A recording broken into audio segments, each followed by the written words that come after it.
로마서도 거의 마지막을 향해 달려가고 있습니다. 제 아내가 천국에 가기 전에 장례식에는 이 말씀으로 좀 해주었으면 좋겠다 했던 말씀이 디모데후서 4장 7절 8절 말씀입니다.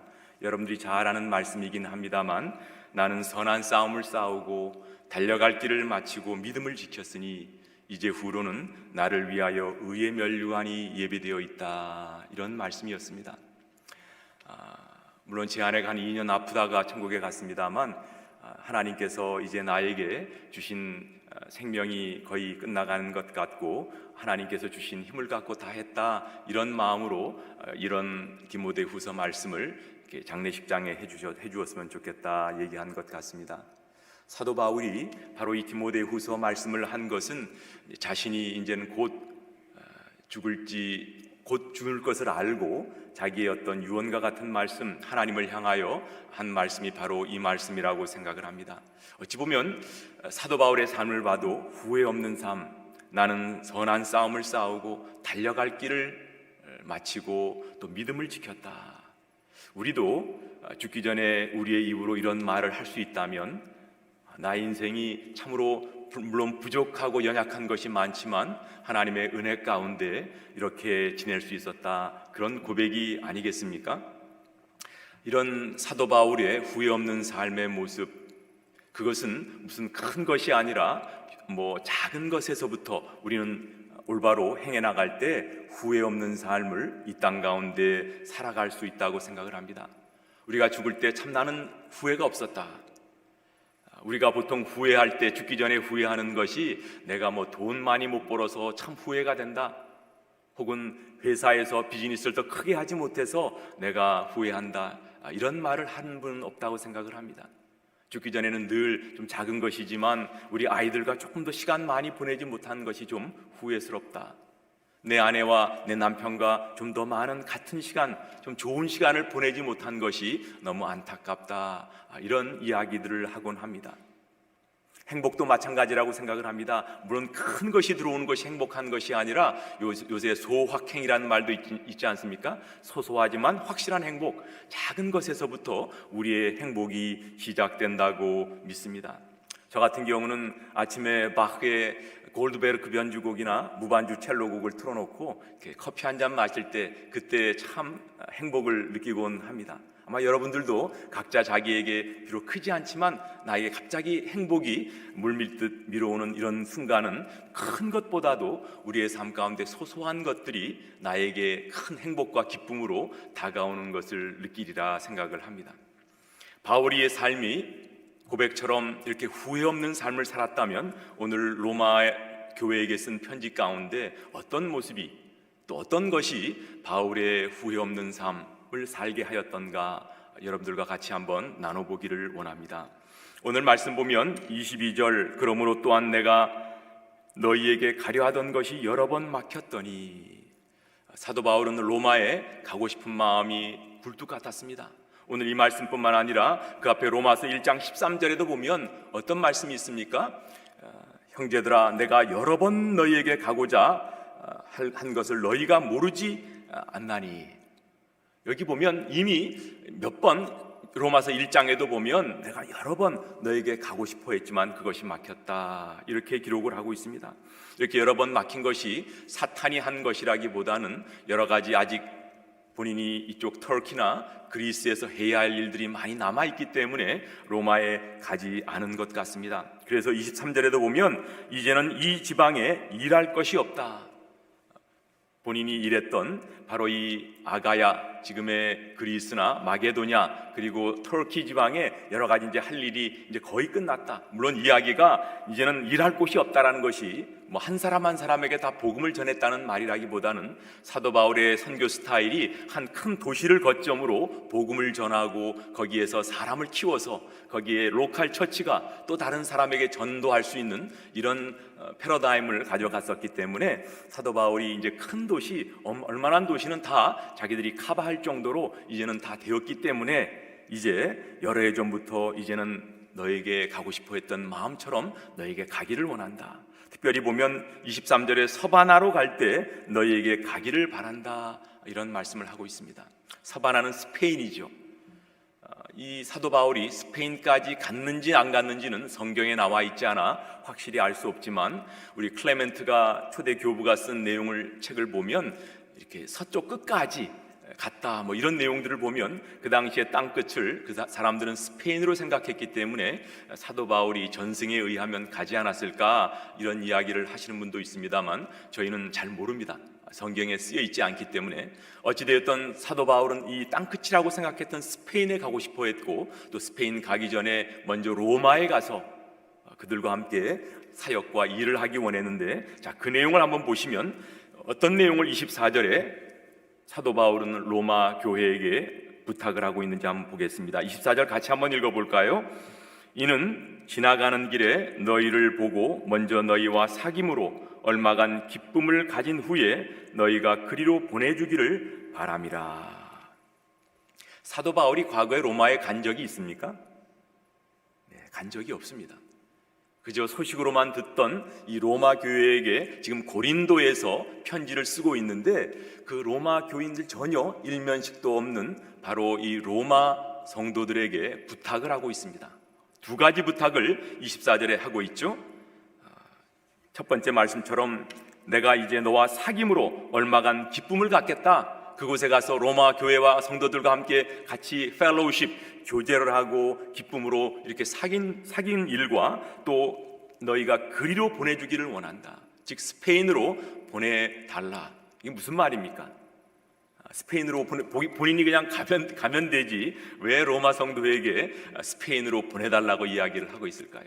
여기서 보내달라는 의미 자체는 그냥 보내달라는 의미에는 그 안엔 필요한 뭐 가이드, 내가 스페인을 잘 모르니까 너희와 같이 대화하고 교제할 때에 잘 거기에 대한 얘기도 해주고 또 필요하다면 물질도 공급해줘서 너희들의 도움을 받아서 내가 스페인에 가기 원한다. 우리가 우리의 삶 가운데 후회 없는 삶을 살아가기 위해서는 이렇게 일면식도 없는 로마 교인이었지만 사도 바울은 그들에게 부탁하는 모습을 보여줍니다. 우리가 보통 사람들에게 어떤 도움을 요청하거나 부탁하기가 쉽지 않은 것은 왜 그렇죠? 보통 내가 이런 부탁을 했어도 상대방이 거절하면 어떻게 할까 이런 좀 두려움이 있어서 우린 상대방에게 어떤 도움을 요청하거나 이것이 필요합니다 이런 이야기를 제대로 하지 못하는 경우가 많습니다. 다른 사람 얘기가 아니라 바로 제 얘기입니다.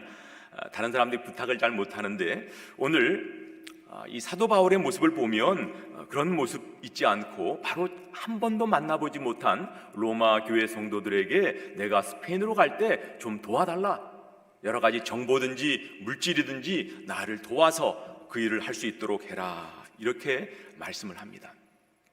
우리의 삶 가운데 후회 없는 삶, 사도 바울같이 살기 위해서는 작은 것이라도 우리 둘레에 자꾸 도움을 요청하는 이런 모습이 필요하다고 생각을 합니다. 이것은 하나님에게도 마찬가지입니다. 야고보서 4장 2, 3절의 말씀이 어떻게 쓰여 있습니까? 너희가 얻지 못함은 구하지 아니하기 때문이요 구하여도 받지 못함은 정욕으로 쓰려고 잘못 구하기 때문이다. 우리 하나님 앞에 우리가 얻지 못하는 것은 구하지 않기 때문이다 이렇게 말씀하지 않습니까?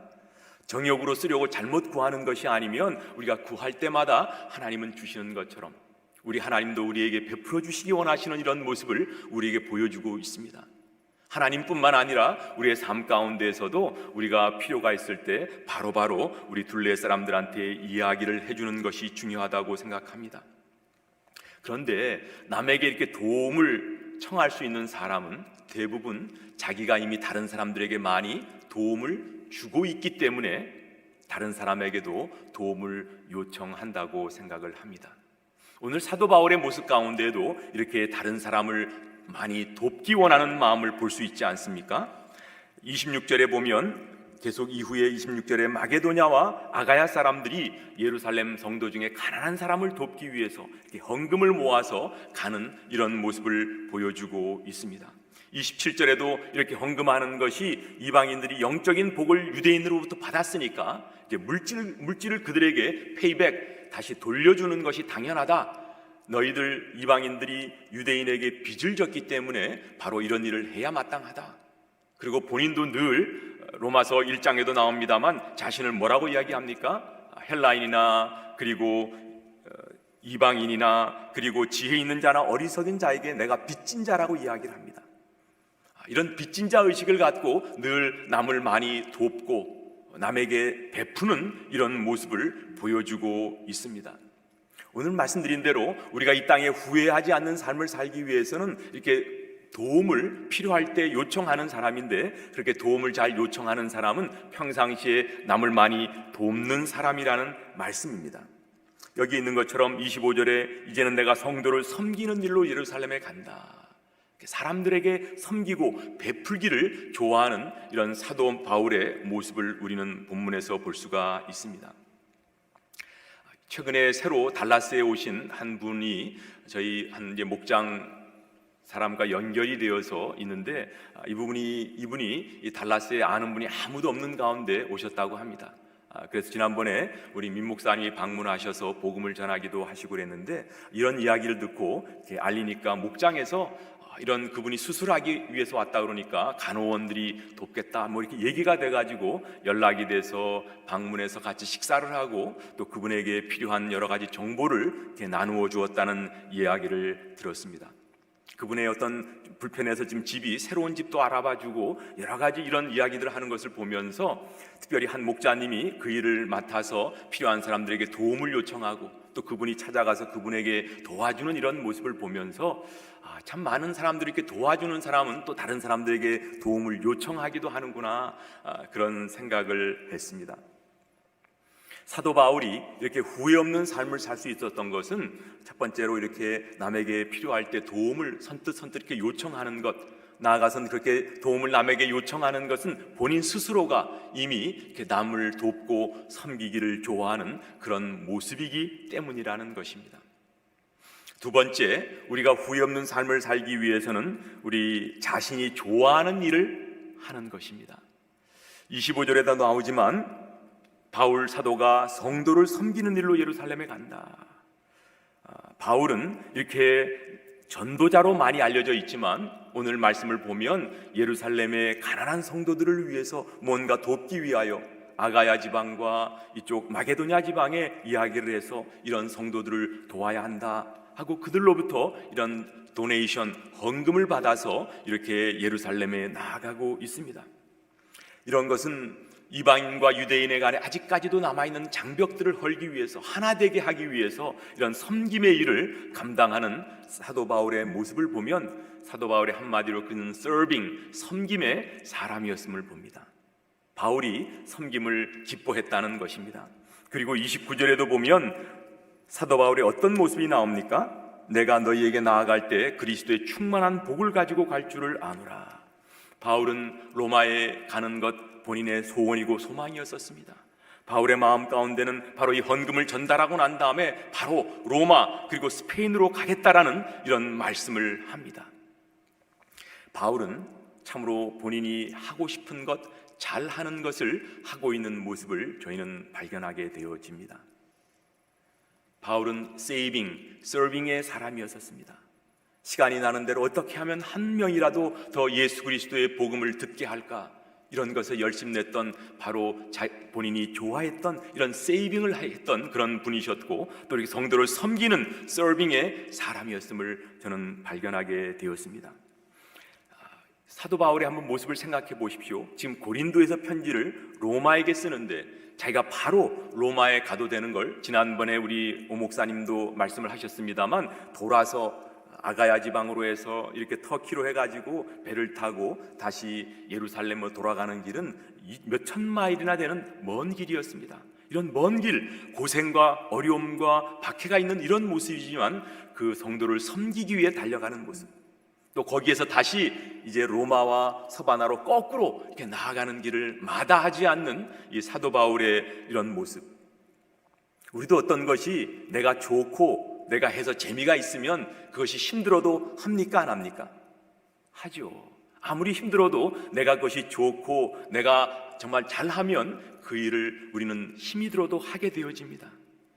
그런 의미에서 우리의 사역 가운데도 우리는 우리에게 주신, 하나님께서 주신 각자의 은사에 따라서 하나님을 섬기는 일이 중요하다고 생각을 합니다. 최근에 제가 하고 있는 그 확신의 삶 내용 가운데 은사에 대한 은사 진단표가 있습니다. 25가지 은사에 대한 내용들을 본인이 이렇게 진단을 해서 내가 가진 은사가 무엇인가 이렇게 살펴보는 것인데, 여러분들 내 은사가 뭔지 다 아시는지 모르겠어요. 그것에 보면 대부분의 사람들이 맞다, 정말 나는 이런 은사를 갖고 있는 것 같다 라고 말씀을 하셨는데, 저 같아도 그런 것 같아요. 저도 가장 많이 나온 것들을 보면 이렇게 전도하고 선교, 그리고 기도 이런 내용이 나왔는데, 보통 내가 지금 많이 하고 있는 내용들이 나오더라고요. 그것이 별로 내가 부담이 없이 잘 하는 것, 이런 것들이 은사가 되어지는데, 우리가 후회하지 않는 삶을 살기 위해서는 내 삶 가운데 늘 내가 하고 싶은 것, 내가 해서 열매가 있고 좋은 것, 이런 것들을 하는 것이 중요하다고 생각을 합니다. 그래서 이 사도 바울의 모습을 보면 이런 세이빙과 서빙, 영혼을 구원하고 섬기는 이 일에 본인은 너무 감격하고 기뻐서 이런 일들을 감당했다는 말씀입니다. 세 번째로 사도 바울이 했던, 특별히 우리가 후회하지 않는 삶을 살기 위해서 했던 것을 살펴보면 28절입니다. 그러므로 내가 이 일을 마치고, 어떤 일이죠? 예루살렘에 가서 이렇게 헌금을 전해주는 일을 마치고 이제 너희에게 들렀다가 서바나로 가겠다, 이렇게 말씀을 하고 있습니다. 그는 바로 이렇게 서바나나 로마로 가고 싶었지만 자기가 하고 있는 일이 있기 때문에 그것을 마치고 난 후에 가겠다. 우리가 후회 없는 삶을 살기 위해서는 끝마무리를 잘해야 된다, 내가 하고 있는 일에 마무리를 잘 지어야 된다, 이런 생각을 하게 되었습니다. 여기에 모습 바울의 어떤 사역 스타일을 말씀드렸다시피 한 곳에서 사역을 하고 그곳의 사역을 다 마친 후에 또 다른 지역으로 옮겨가 그곳에서 교회를 세우는 이런 일을 감당했던 바울의 모습을 통해서 저희가 배우기를 원합니다. 중간에 하던 일을 끝내지 않고 끝까지 그 일을 잘 마무리하는 모습, 내가 로마에 지금 가고 싶지만 예루살렘에 들러서 내가 할 일을 마치고 너에게 가겠다. 저의 예를 자주 들어 죄송합니다만, 저 같은 경우는 이렇게 일을 하다가 가끔 중간에 일을 끝내지 않고 다른 일을 하는 경우가 많이 있습니다. 일을 하다가 열매가 없다든지 별로 이렇게 재미가 없고 이러면 중간에 하지 않게 되어지는데, 우리의 삶 가운데서도 우리가 어떤 사역을 마무리 짓거나 또 지역을 떠날 때 우리가 하던 일을 잘 마무리 짓고 떠나는 것이 중요하다고 생각을 합니다. 그런 의미에서 저는 우리 오 목사님께서 65세 정년을 은퇴하시겠다는 그런 말씀을 하시고 이 준비해 가는 과정 가운데 저는 많은 은혜를 받았습니다. 많은 교회가, 이런 교회 목사님이 떠나시고 난 다음에 교회가 여러 가지 어려움을 겪는 모습을 보았는데, 우리 하늘이 교회의 경우를 보면 이런 리더십 변화가 아주 자연스럽게 무리함 없이 이렇게 잘 이렇게 진행되어지는 것을 보고 우리 오 목사님께서 참 지혜로우시다, 이런 생각을 했습니다. 우리는 우리의 삶 가운데 내 사역이나 또 어떤 지역을 떠날 때에 그 끝마무리를 잘해서 아름다운 맺음을 하는 것이 중요하다고 생각을 합니다. 우리의 삶 가운데 후회 없는 삶을 살기 위해 이렇게 나에게 주어진 일들을 잘 마무리 짓고 또 다른 일을 시작하고, 이런 일들을 감당하는 우리 모두가 되기를 원합니다. 마지막, 우리의 삶에 후회 없는 삶을 살기 위해서는 쉽게 기도를 부탁하는 모습이라고 생각을 합니다. 오늘 본문 말씀 30절, 형제들아 내가 우리 주 예수 그리스도와 성령의 사랑으로 말미암아 너희를 권하노니 너희 기도에 나와 힘을 같이하여 나를 위하여 하나님께 빌어 나로 유대에서 순종하지 아니하는 자들로부터 건짐받게 하고 또 예루살렘에 대하여 내가 섬기는 일을 성도들이 받을 만하게 하고 나로 하나님의 뜻을 따라 기쁨으로 너희에게 나아가 너희와 함께 편히 쉬게 하라. 말씀드렸다시피 사도 바울은 로마 성도들을 본 적이 없습니다. 만나지도 못한 이 성도들에게 무엇을 요청하고 있어요? 기도를 요청하고 있습니다. 나를 위해 하나님께 빌어달라. 또 그뿐만 아니라 나와 힘을 같이 하여 기도해달라. 여기 힘을 같이 한다, strive together 혹은 struggle, 이 말은요 레슬링을 할 때 상대방과 삿발을 붙잡고 레슬링하는 그런 용어가 바로 여기 힘을 같이 하여의 원어적인 의미입니다. 기도할 때 이렇게 깨어서 힘써 좀 나와 함께 같이 기도해달라. 여러분 혼자 기도를 하면 나 혼자의 기도가 되지만 여러 사람이 같이 기도하면 많은 사람들의 기도가 하나님께 올라갑니다. 그런 의미에서 우리는 합심 기도가 굉장히 중요하다고 생각을 합니다. 우리가 금요일 예배 말씀 후에 또 토요일 예배 후에 말씀 후에 같이 합심하여 기도하는 것, 그것은 우리 하나님의 보좌 앞에 아름다운 기도의 향을 수없이 많은 분들이 같이 올려드리는 기도이기 때문에 여러분들 같이 열심히 더 동참해 주시면 좋겠습니다. 교회에서뿐만 아니라 여러분들 줌을 통해서 목장을 할 때에도 삶을 나눌 뿐만 아니라 좀 이렇게 같이 기도를 요청하고 같이 뜨겁게 기도하는 것, 하나님이 기뻐하시는 일이라고 생각을 합니다. 골로새서 4장 13절에도 보면 에바브라가 기도하는 모습을 그렇게 표현을 하고 있습니다. 그가 항상 너희를 위해서 기도한다. 그가 항상 너희를 위하여 애써 기도한다. 이렇게 말씀을 하고 있습니다. 우리가 우리의 삶의 모습을 보면 다른 사람들에게 기도 부탁을 잘 하는 사람은 본인 스스로가 다른 사람을 위해서 많이 기도하는 사람입니다. 바울이 이렇게 한 번도 만나보지 못한 로마 교인들에게 기도를 요청한 것은 이미 그가 누구를 위해 기도하고 있었다고요? 로마 교회를 위해서 기도하고 있었기 때문입니다. 로마서 1장 9절 한번 볼까요? 같이 한번 읽겠습니다. 내가 그의 아들의 복음 안에서 내 심령으로 섬기는 하나님이 나의 증인이 되시거니와 항상 내 기도에 쉬지 않고 너희를 말하며. 바울이 늘 기도할 때마다 로마 교회를 위해서 기도했기 때문에 그는 로마 성도들에게도 나를 위해 기도해달라라고 기도를 요청하고 있다는 것입니다. 내가 평소 남을 위해 기도하는 사람이 될 때 남에게 쉽게 기도 부탁도 가능하다는 것입니다. 이런 의미에서 우리가 남을 위한 중보 기도의 시간을 조금 점점 더 늘려가기를 원합니다. 많은 분들이 혼자서 이렇게 기도하다 보면 기도 많이 한 것 같은데 5분밖에 안 지나갔네, 이런 경우는 우리 기도가 보통 나의 기도만 하다 보니까 이 기도가 너무 할 것이 없다, 이런 말씀들을 하십니다. 그러나 이렇게 남을 위해서 중보 기도할 때 우리의 기도의 시간 또 폭이 넓어지는 이런 경험을 하게 되어집니다. 그리고 우리가 남에게 이렇게 기도 요청을 할 때 오늘 사도 바울의 모습을 보면 솔직하고 구체적으로 그 제목을 내놓고 있습니다. 우리가 목장에서나 다른 사람들에게 이렇게 기도 요청하는 이런 모습들을 보면 이럽니다. 보통 저를 위해서, 가정을 위해서 좀 기도 좀 해주세요. 무슨 일인데요? 여러분 여러 가지 말씀드릴 건 없고요. 말씀드리기가 참 힘들고 그냥 저의 가정을 위해서 좀 기도해 주십시오. 이게 무언지 설명하지도 않고 그냥 가정을 위해서, 물론 기도하겠지만 우리의 기도의 요청이 가능하면 더 솔직하고 또 구체적으로 기도 요청을 하면 좋겠다. 오늘 바울도 3가지 기도 제목을 로마 성도에게 요청을 하고 있습니다. 첫 번째는 유대에 순종하지 않는 자, 믿지 않는 자들, 즉 유대인들로부터 건짐을 받도록, 화를 받지 않도록 기도해달라. 사도 바울은 이 헌금을 가져가면서 그가 당할 여러 가지 유대주의자들, 율법을 지키고 살아가는 이런 크리스찬들이 예루살렘에 많기 때문에 그들을 통해서 내가 뭔가 화를 입지 않을까, 어려움을 당하지 않을까, 이런 염려가 있었던 것 같습니다. 예루살렘에 가서도 나를 좀 보호받고 받을 수 있도록 기도해달라. 또 두 번째도 31절에 보면 이 헌금을 예루살렘 교회가 기쁘게 잘 받을 수 있게 해달라라고 기도 요청을 하고 있습니다. 혹여나 이방인이 이렇게 갖다 주는 헌금을 거절하거나 이방인들이 주는 헌금은 싫다, 이렇게 하면은 정말 내가 수고했던 모든 사역이 헛수고가 되니까 그곳에 가서 이 헌금을 그들에게 전달할 때에 그분들이 잘 기쁨으로 받을 수 있게 해달라, 이런 기도를 요청하고 있습니다. 그리고 32절에 보면 이제는 로마에도 너희에게 도착해서 잘 너희와 함께 편히 쉬며 기쁨을 나눌 수 있게 해달라, 이런 기도를 하고 있습니다.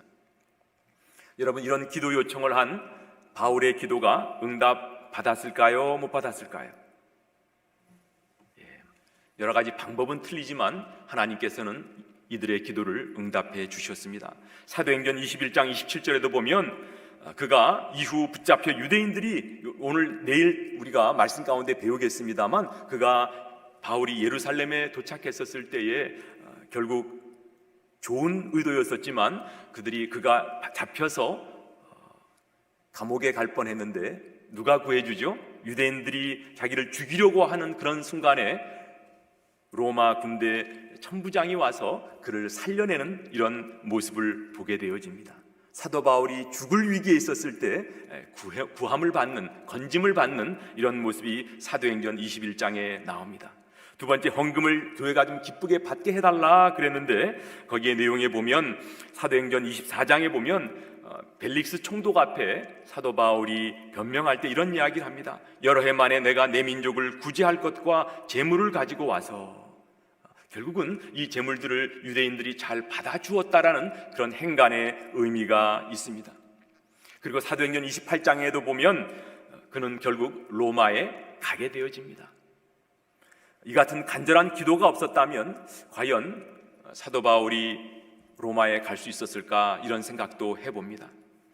그러나 이 모습 가운데서도 하나님의 응답의 방법은 본인이 기대했던 것과는 다를 수 있다라는 생각을 하게 됩니다. 즉, 이들이 함께 기도했을 때는 아마 이런 생각을 했을 거예요. 이 헌금을 가져갔었을 때에 사람들이 잘 보호받고 잘 그곳에 도착해서, 그리고 로마가 아니죠, 이 이방인들이 보내준 헌금을 잘 이렇게 전달했을 때 그들이 너무 기뻐하고 같이 식사하고 축제를 지내고 난 다음에 그들로부터 좀 노잣돈도 좀 받고 이래서 로마로 가는 모습을 그리면서 기도했을 줄 모르는데, 하나님은 다른 방법으로 그의 응답을 하셨습니다. 응답은 다 하셨지만 그가 2년간 결국 이렇게 가이사랴에 있다가 로마로 죄수의 모습으로 로마를 방문하게 되어지는 그런 모습을 우리는 성경에서 보게 됩니다. 우리가 무엇이든 믿음으로 기도한 것은 응답해 주시는 것을 믿으시기 바랍니다. 너희가 내 안에, 내 말이 너희 안에 거하면 무엇이든지 구하라. 하나님께서 응답해 주시겠다고 말씀하십니다. 오늘 이 사도 바울은 구체적으로 자기의 필요를, 자기의 기도의 제목을 한 번도 보지 못한 로마 성도들에게 요청하는 모습을 봅니다. 오늘 말씀을 결론 맺고 적용하기를 원합니다. 우리의 삶에 참으로 후회 없는 삶, 사도 바울이 내가 믿음을 지키고 이젠 달려갈 길을 마치고 믿음을 지켰다, 이런 고백을 하며 그의 삶을 마무리했다면, 우리의 삶이 후회 없는 삶, 우리 하나님이 정말 기뻐하시는 삶을 산다면 작은 것에서부터 우리가 순종하며 그 일을 감당했으면 좋겠습니다. 사도 바울이 가장 기뻐했던 세이빙과 서빙의 삶, 우리의 삶에 영혼을 구원하는 일, 그리고 남을 섬기는 일만큼 중요한 것은 없다고 생각을 합니다. 그리고 이 두 가지는 어찌 보면 같이 맞물려 있다고 생각을 합니다. 세이빙이 그냥 세이빙이 됩니까? 많은 경우 서빙을 통해서 마음을 열고 예수님을 믿는 그런 모습을 보게 되어집니다. 우리가 후회 없는 삶을 살기 위해서 결국은 늘 이렇게 나눠주는 삶, 다른 사람들에게 베푸는 삶, 늘 복음의 빚진 자로서 남에게 나누어주는 삶을 살고, 또 자기 은사에 맞게 자기가 좋아하는 일, 잘하는 일을 하면서, 그리고 자기에 맡겨진 사역이 무엇이든 끝마무리를 잘하고, 그리고 늘 기도하는 습관을 가질 때 우리는 우리의 삶에 후회 없이 사도 바울이 고백했던 것과 같은 그런 고백을 하고 이 땅을 떠날 수 있다고 생각을 합니다. 여러분들은 어떻습니까? 오늘 우리의 삶 가운데 사도 바울과 같은 고백을 하며 이 세상을 떠날 준비가 되어 있으십니까? 늘 나눠주고 내 은사에 맞게 그 사역들을 감당하며 내게 주어진 일들이 무엇이든 끝마무리를 잘하고 늘 기도하는 습관을 가질 때 우리는 후회 없는 삶, 또 하나님 기뻐하시는 삶을 이렇게 살아갈 줄 믿습니다. 또 그런 분 되시기를 예수님 이름으로 축복합니다. 아멘. 같이 기도하시겠습니다. 하나님 감사합니다. 오늘 사도 바울의 모습, 그는 참으로 열정의 사람이었고 내가 서바나로 가리라, 그 당시 땅끝으로 생각되어졌던 스페인을 늘 꿈꾸며 선교하고 전도하기 원했던 세이빙의 사람이었음을 봅니다. 전도자로 뿐만 아니라 그는 둘레 연약한 사람, 가난한 사람들을 돕기 원하는 이런 서빙의 사람이었음도 저희가 보게 되어집니다. 우리의 삶에 어떤 위치에 있든, 우리가 어떤 이 땅에서의 일을 하건 우리의 늘 목표가 세이빙과 서빙이 될 수 있도록 우리 모두를 도와주시기를 원합니다. 이 땅의 삶에 우리가 후회 없이 살아가기 위해서 늘 우리 둘레의 사람들에게 나눠주는 삶, 내 은사에 맞는 일을, 또 내가 기뻐하고 좋아하는 일을 감당할 수 있게 도와주시고, 내게 맡겨진 사역이 무엇이든 끝마무리를 잘하는, 중간에 떨어지는 그런 사역이 아니라 계속적으로 끝마무리 잘하는 저희가 되게 도와주시고, 그리고 늘 기도하는 습관을 갖고 남을 위하여 중보하는, 무릎을 세우는 우리 모두 될 수 있도록 하나님 이끌어 주시옵소서. 그리하여 사도 바울이 디모데후서 4장에 고백했던 그런 고백을 우리 하나님 앞에 드리고 천국에 입성할 수 있는 우리 모두 될 수 있도록 주께서 붙잡아 주시옵소서. 감사하옵고 예수님 이름으로 기도합니다. 아멘.